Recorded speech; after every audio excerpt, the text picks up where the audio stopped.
Hey everyone, welcome to the Coffee People podcast presented by Roastery Coffee Packaging. You can find them online at roastery.com. Thank you for being here today. I'm your host, Ryan Woldt. You can follow or subscribe to this show wherever you're listening, but you'll only find the best bonus context, links, and recaps to this episode on coffeepeoplepodcast.com. This is a bonus episode featuring Emily Lavalier. She's the owner and artist behind MLav Art, and a trip leader at Hammer Residences, where she and a team guide adults with intellectual and developmental disabilities on fun-filled vacation adventures. I had the privilege of meeting Emily about 2 decades ago when we were young adults, just hustling at hospitality jobs and dreaming of a day where we'd get to follow our dreams, which were artist for her and obviously podcasting for me. Actually, I don't think podcasting was around yet. Coincidentally, the restaurant we both worked at, the Old Fashioned in Capitol Square, Madison, Wisconsin, was also the very first place that I brewed a coffee or pulled an espresso for anyone. That includes myself. I wasn't drinking coffee back then. And in retrospect, if you were one of the many people who sat at the Sunday brunch bar in the early 2000s, ordered a shot of espresso to go with your eggs and bacon, many, many apologies. I have no doubt that was not a very good cup of coffee. I wanted to chat with Emily to learn more about her art career, where it's gone, and full disclosure, I have an original MLav art piece and several prints from her stored away, just waiting for a permanent place on our walls when we get settled here up in Oregon. But more so, I was excited to learn more about her work with Hammer Travel, where the work that they're doing goes so much further than planning trips. If you want to follow along or multitask while you listen to our show today, check out mlavart.com and hammertravel.org. Okay, let's get started. I've got this cup of Papua New Guinea single origin from Sisters Coffee in Sisters, Oregon today, and I hope that you've got a full mug of some sort of excellent coffee to enjoy as well as you listen to our bonus episode of the Coffee People podcast featuring Emily Lavalier, artist. Cheers.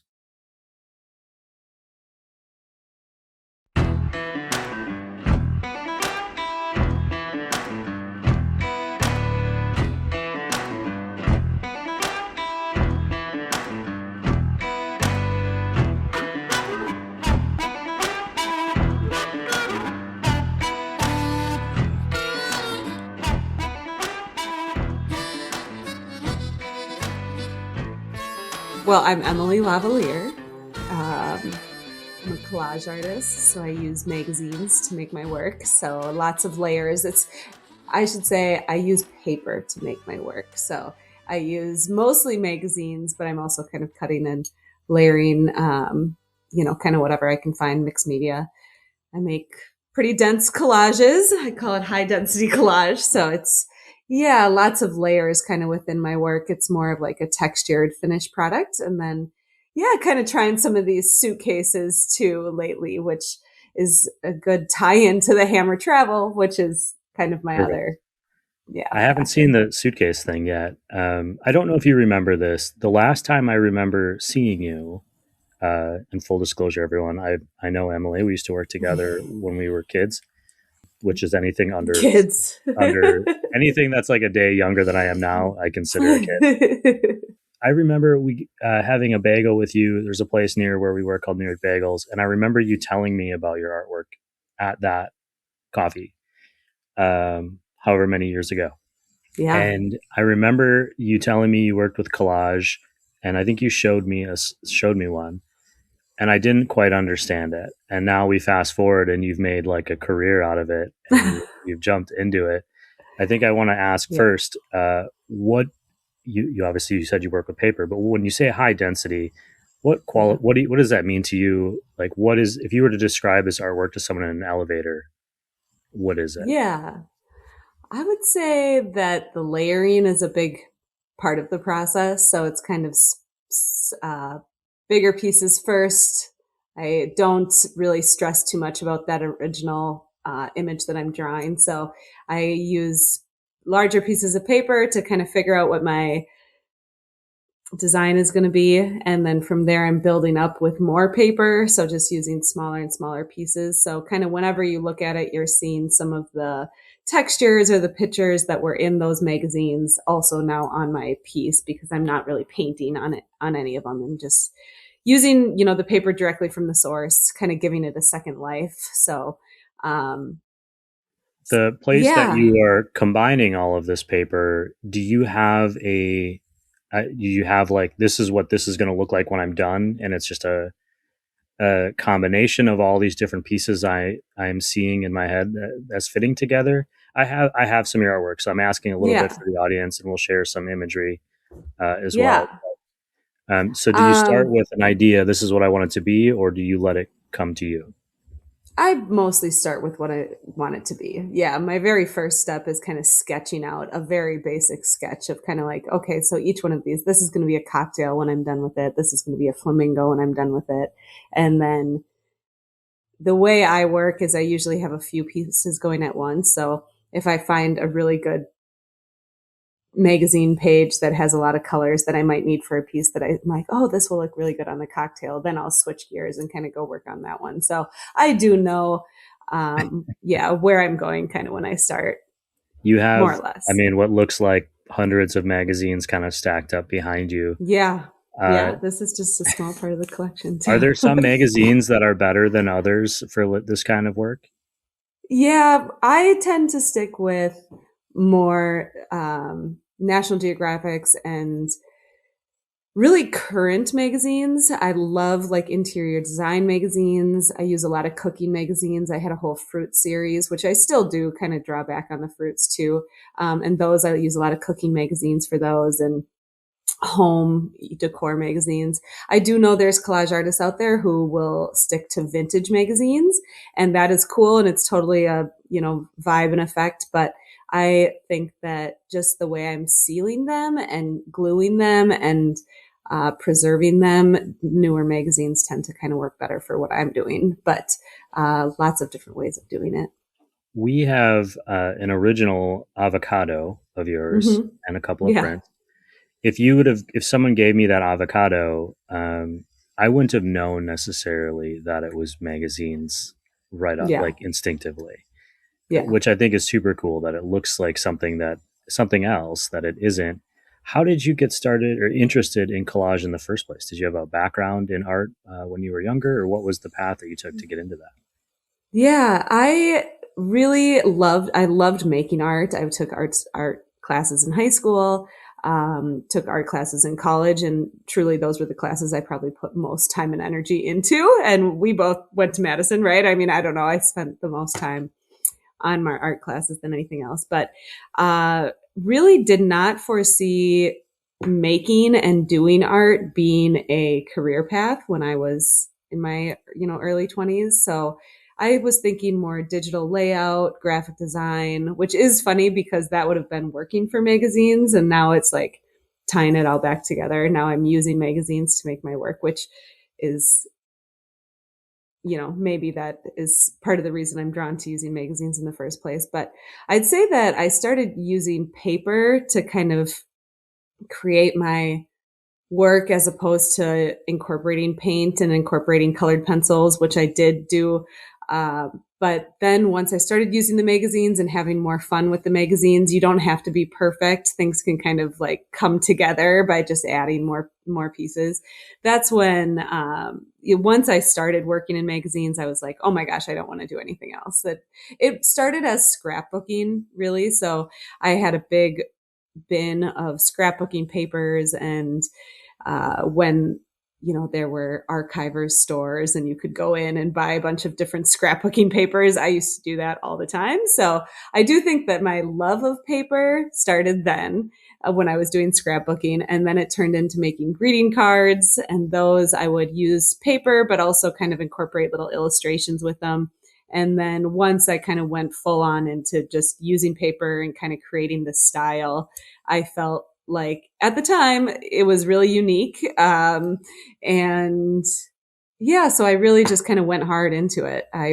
Felt like I was doing something I hadn't seen too much of. So You mentioned you were taking art classes, but you were thinking something else, design or something creative but related, but not mhm, artist. Do you right. remember the first time you said out loud that you were an artist? It'd probably be pretty recently, to be honest. I mean, I was 29 when I decided to really start investing a lot of money into this. Kind of creating, I do a lot of outdoor art shows. So that is a whole thing in its own. I feel like the way to kind of make money as an artist is to either be really big on social media and kind of draw a following that way, to either be in galleries, which long term I would love to do more of that. I think teaching, there's a lot of artists that do, classes, and that's the way that they're and then kind of the art show circuit, which is the path that I took, which does involve like getting a tent, building shelving, figuring out how you're going to display everything and keep it safe in all different kinds of weather.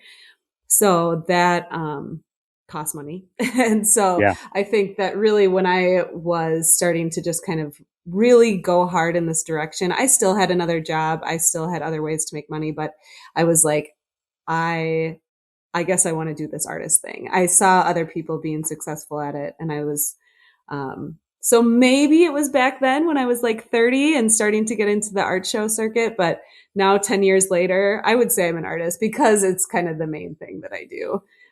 Any of the coffee people listening who've worked in like a food cart or on a coffee stand sort of thing or outdoors, the thing that no one thinks about when they think about artists or other businesses is the impact of the weather. I actually my the tent that I use for outdoor shows, I currently have set up in the yard where we're living, so that the dog can go outside without getting rained on, which is That's all the smart. time. But it turned out I just leave it now because the birds also like it. So I sit and watch the birds under the tent every morning. You mentioned you had other careers and other things. I remember you being a travel agent. You were working as a trip leader. Could you tell us a little bit about that? Your work with Hammer Residences now, and kind of how you got into that, and the audience that you're working with, that you're helping guide on these trips. Yeah, so I think I'm going to go back just a tiny bit to maybe when I was in my just kind of getting this off the ground. I had a job where I was helping folks with disabilities find gainful employment. So it was real jobs, community based jobs.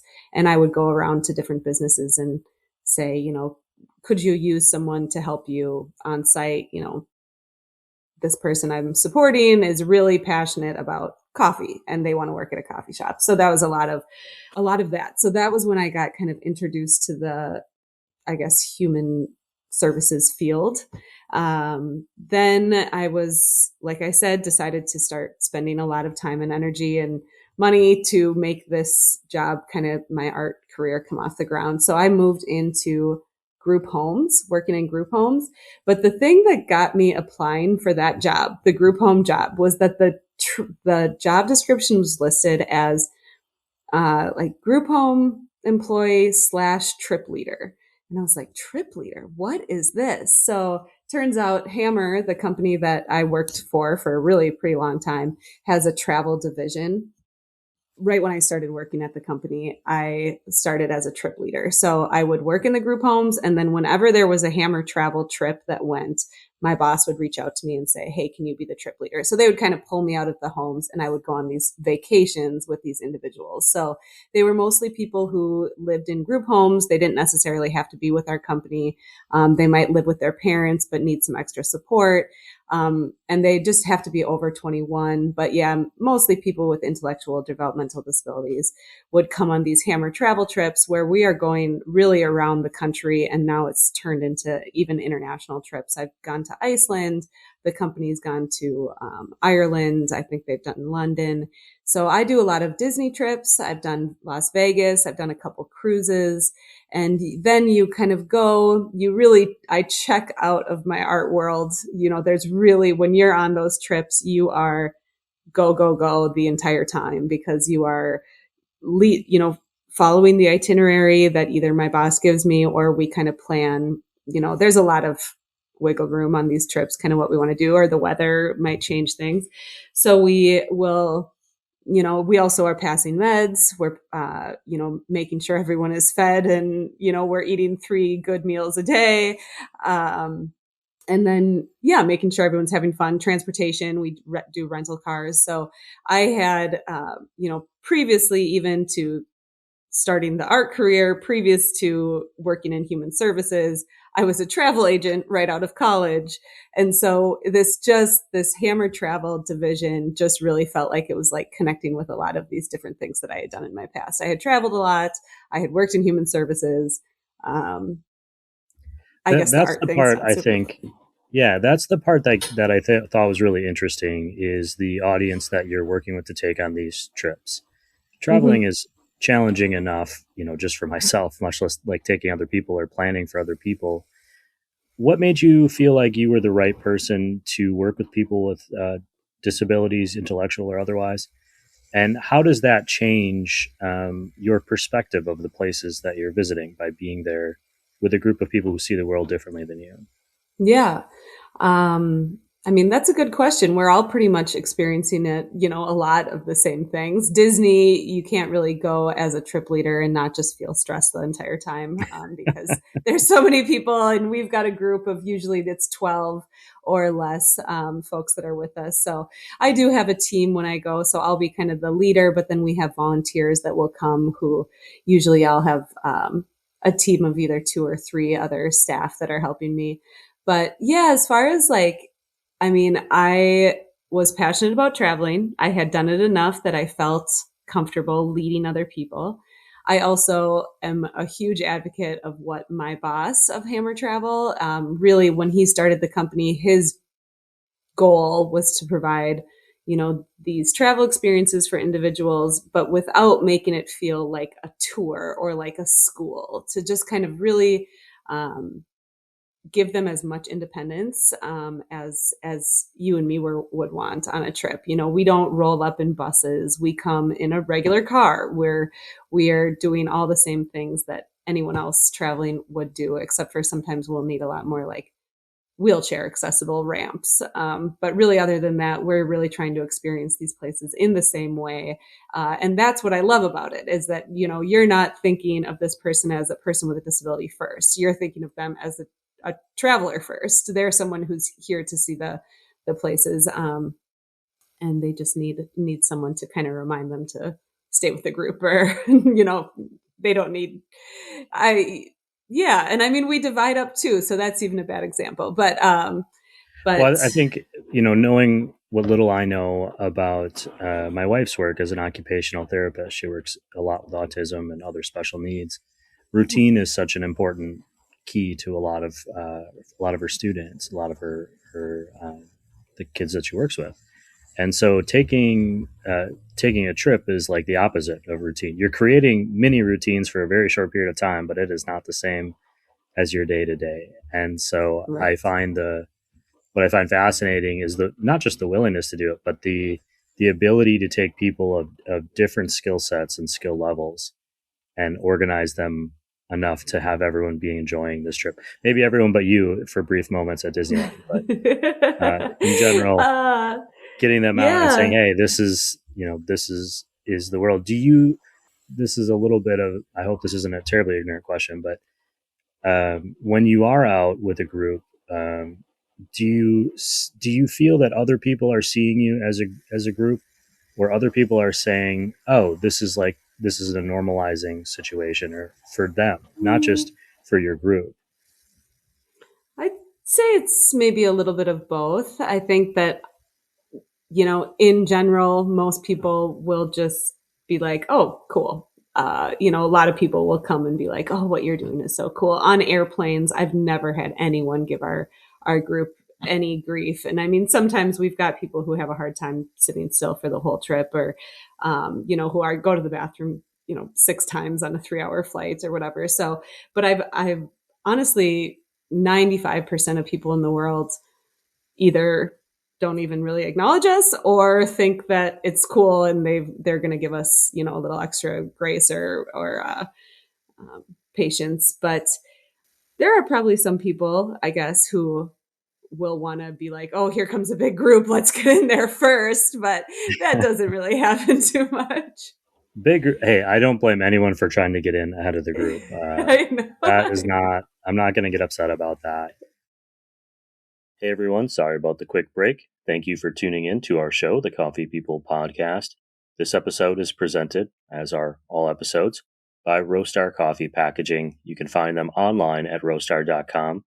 They provide high quality, affordable packaging for coffee, tea, snacks, and anything else you'd like to put in a small package.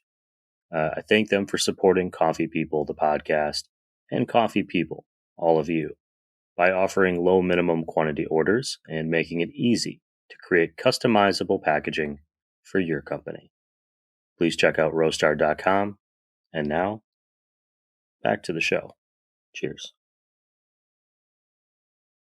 With the artwork that you're doing, do you find your work with the travel organizations and with Hammer, and do you find any skills or values that overlap into your art, or do those two worlds just stay separate for you, or do you find that there's some sort of overlap as you come back from a trip and you get back into, oh, I'm an artist now?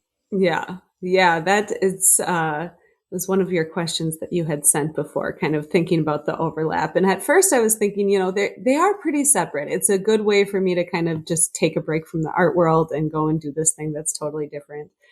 But really that's not true. I think that staying organized and also thinking on your feet is a lot of something you have to do in this art world, especially when you're doing an active show or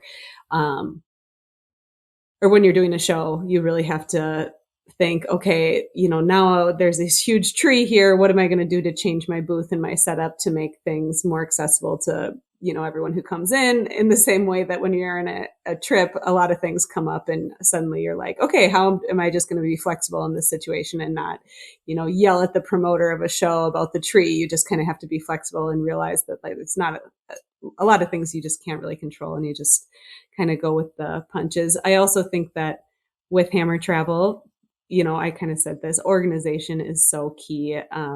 Keeping all their money counted every night, making sure everyone's financially on track and that our group is on track. And, that of course plays into running a small business and making sure that you're paying your taxes on time and doing all the, paperwork and, filing and stuff that you have to.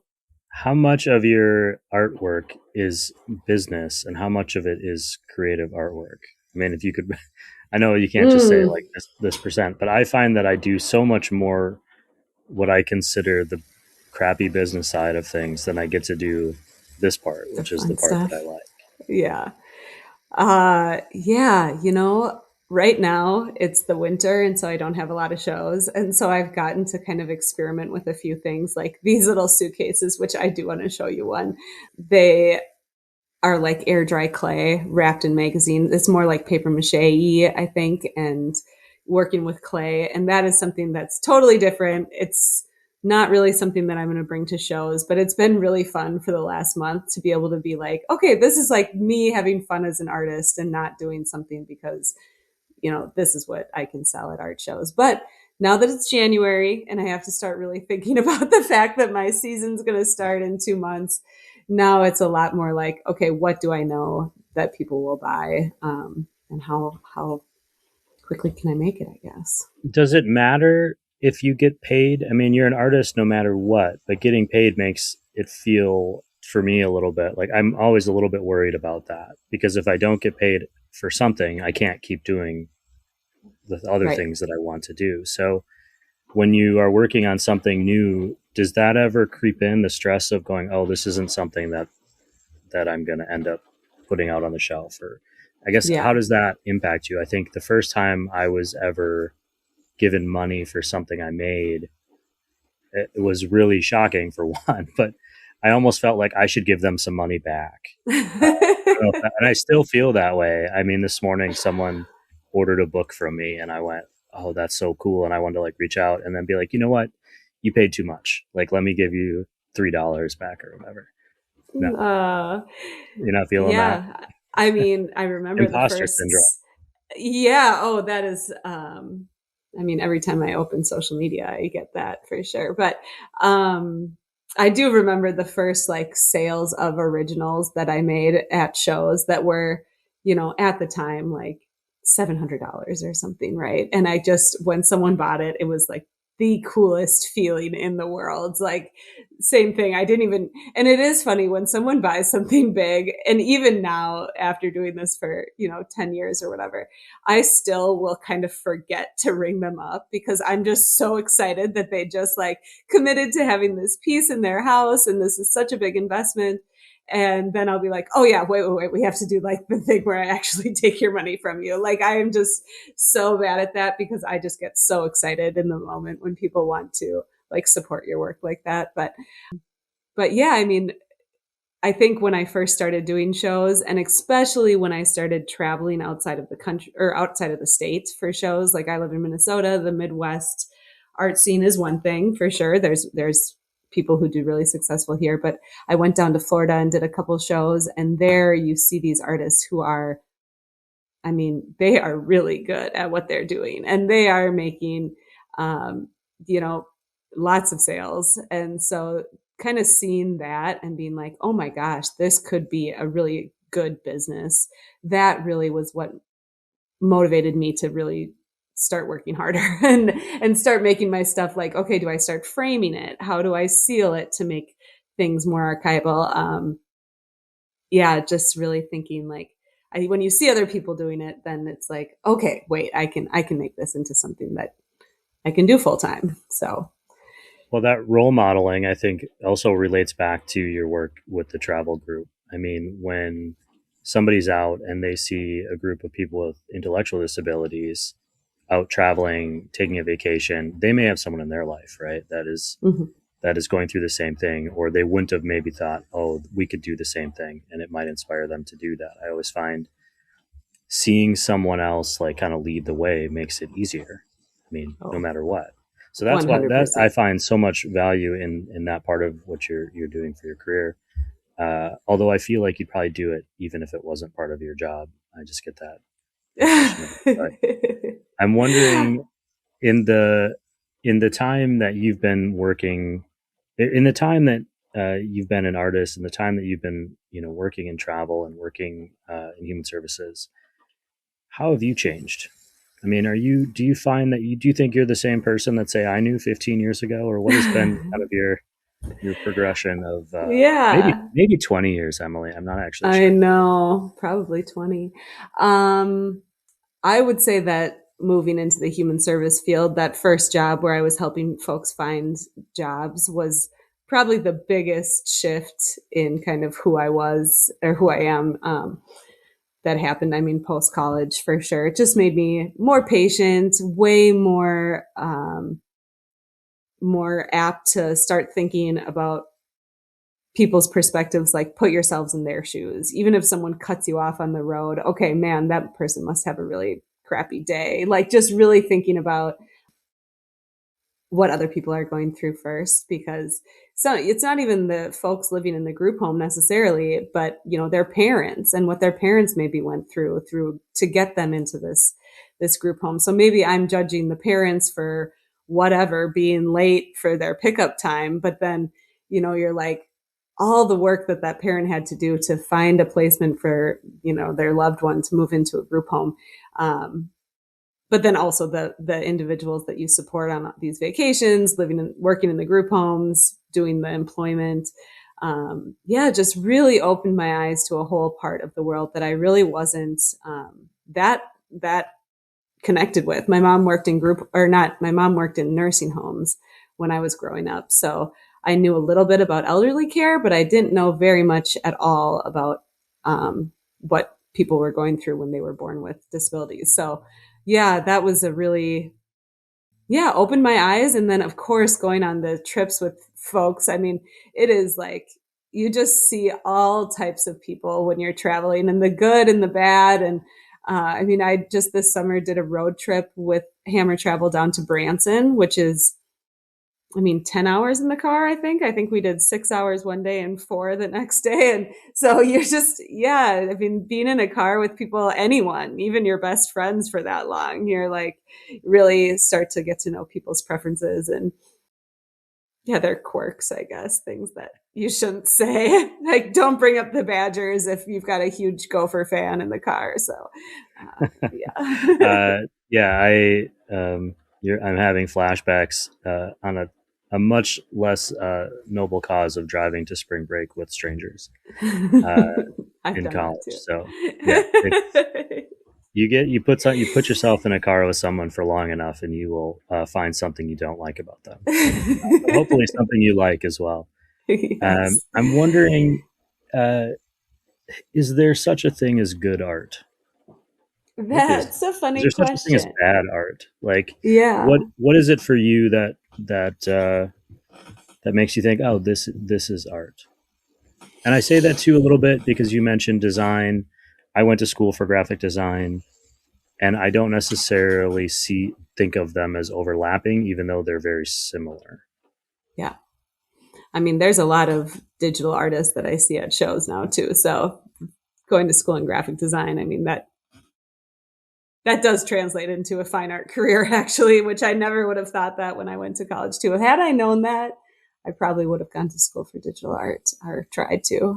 But hindsight is 2020. But do I think there's anything as bad art? No, because I think that there are people in this world who will find a place and will connect to a piece, even if it is not really something that I would hang in my home.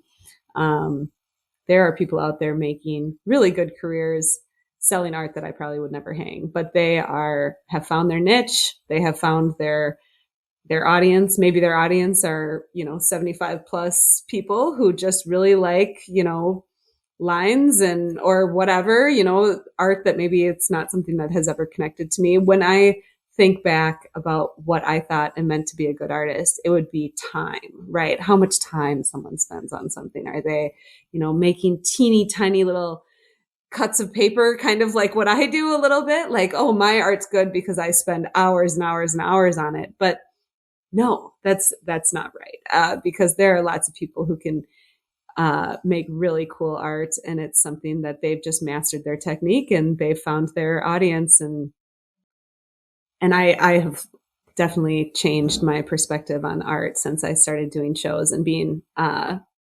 introduced to so many different artists. Even on social media, I'm fed the kind of art that I like, right? So I'm seeing a lot of stuff that I'm like, oh man, that is so cool. I wish I could do that. It's paper art. It's time consuming.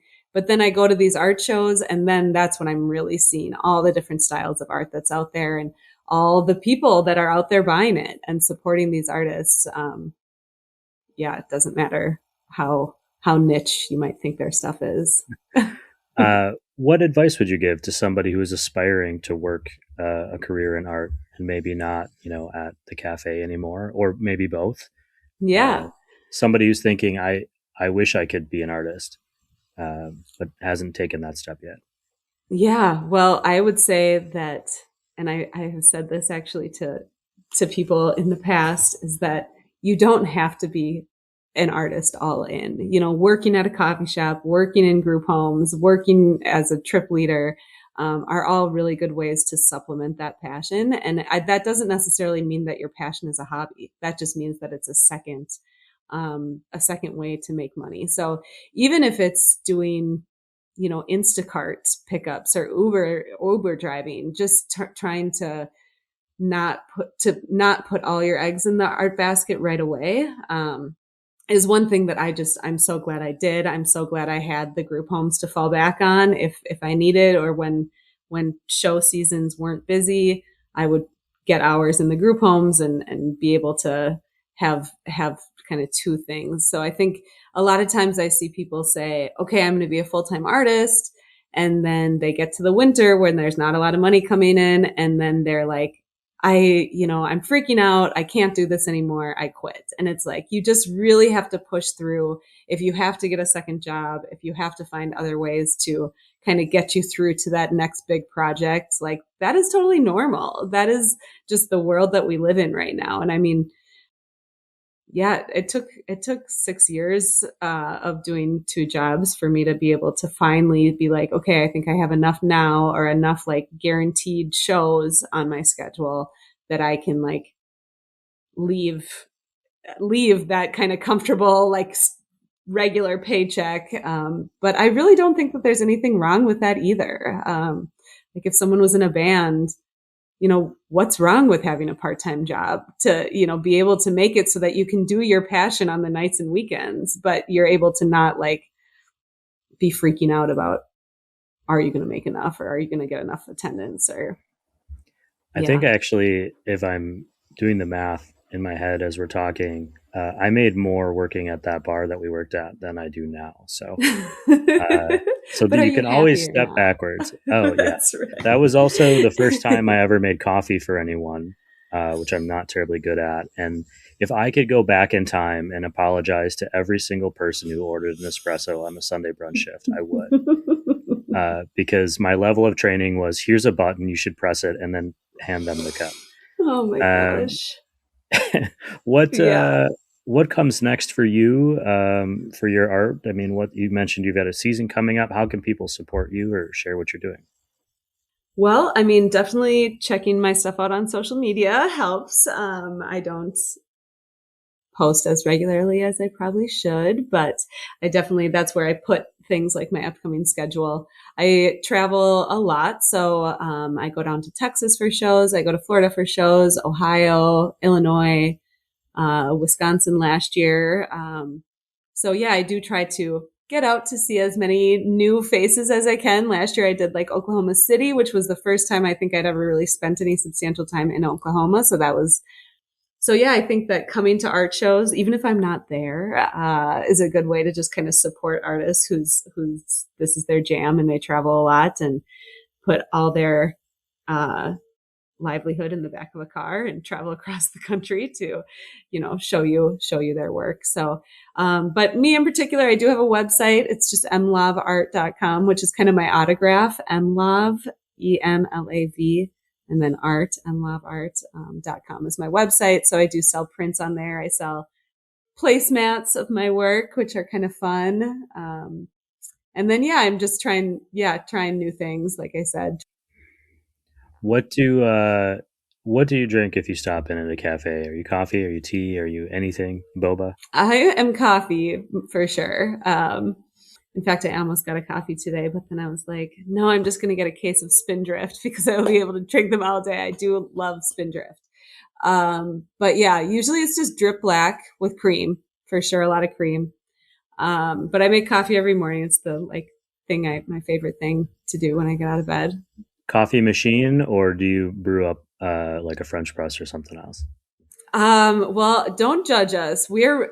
My fiance and I are very excited about what we've just implemented in our house, which is we were using a Keurig, but then the microplastics, right? Like we don't need to be drinking the little tiny piece of plastic that comes out. So we got this new reusable pod thing that you rinse out. And then, we've been on that for probably the last month using the reusable pod, which you're definitely chewing that last sip. There's a lot of grounds kind of still in there, but it's good. It gets me going through the day. I'm like a half and half. I used to love Coffee Mate things, but something shifted in my taste buds. I don't know what it is. And now it's pretty much only half and half. If I get any sweetener, it just kind of changes the taste of the coffee. I think that coffee is meant to be drunk at whatever level you're at. And I stopped passing judgment on what people drink when I realized that what I liked changed every couple of years as I got older and as my taste buds changed. And it reminded me of these two women that used to come into a bar that I worked in, and every Thursday they would get $3 martinis, and they were the cheapest plastic bottle vodka and gin martinis ever. But they were these lovely women in their 70s who had a job at the mall nearby. And one day I remember saying, hey, let me buy you a Kettle One or something better than what you drank. It's on me. You don't have to pay for it. And they both just laughed and said, it doesn't matter. We can't taste a thing anyways.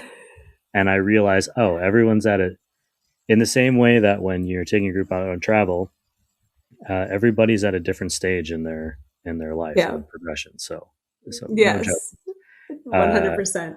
I'll drink hotel coffee when I have to, and that is fine. I am not above that. It's not always the tastiest in their little reusable, or disposable cup, but we'll leave it at that, and I'll tell you a terrible hotel coffee story off the air.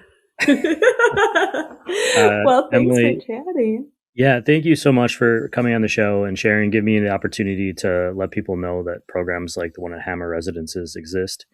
Yeah. Is there anything that I missed today that you wanted to share? Well, I mean, if anyone knows anyone who might be interested in the Hammer Travel, that's just like hammertravel.org, where we have all of our trips. They fill up really fast. So whenever the new brochure comes out, you want to call right away and get on trips. But I definitely check out hammertravel.org because that is the greatest company in the world, followed very shortly by M. Lavart. Yeah, that's number 2 for sure. We love our avocado, and it does hold up very well. I don't know what you shellacked it with, but it was over our stove for the last couple of years. So olive oil splatter, whatever was on steam, the whole deal. It survived. Good. Oh, I'm so glad to hear that. Good. Well, I'm so glad that you thought of me, and thank you for bringing me on your podcast. I hope that this it'll be an episode for you.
One more time for the cheap seats.